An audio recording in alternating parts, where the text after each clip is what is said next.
Hi అందరికీ welcome back to our channel. నేను మీ లావణ్య. ఈరోజు మన వీడియో మటన్ దమ్ బిర్యానీ స్పైసీగా, జ్యూసీగా, ఇంకా చాలా చాలా సింపుల్గా ఎలా చేయాలో నా స్టైల్లో చెప్తాను. రండి చేసేద్దాం. నేను 1/2 kg మటన్ తీసుకున్నాను.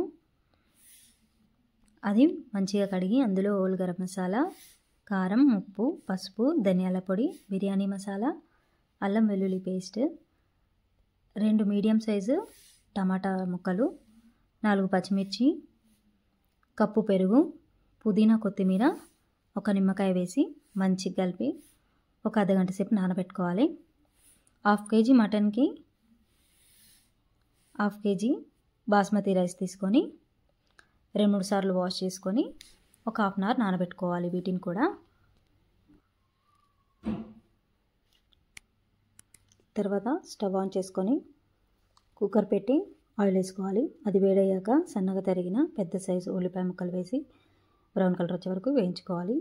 అది వేగాక మనం కలుపుకున్నాం కదా మటన్, అది కూడా వేసి మంచిగా కలిపి కుక్కర్ మూత పెట్టి 3-4 విజిల్స్ వచ్చే వరకు మీడియం ఫ్లేమ్ మీద ఉడికించుకోవాలి.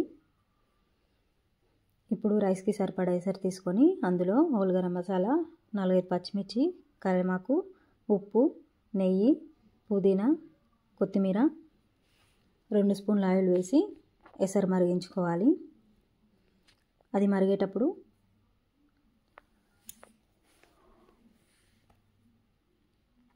మనం నానబెట్టుకున్న బాస్మతి రైస్ కూడా వేసుకొని ఒక 90% ఉడికించుకోవాలి.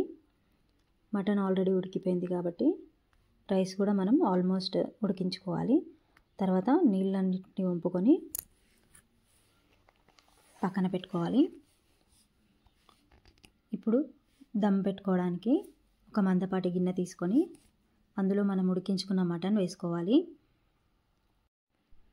తర్వాత మనం ఉడికించుకున్న అన్నం కూడా వేసి ఈవెన్గా స్ప్రెడ్ చేసుకొని పైనుంచి కర్రీలోంచి తీసిన కొంచెం చారు కూడా వేసుకొని ఫ్రైడ్ ఆనియన్స్ కూడా వేసుకోవాలి.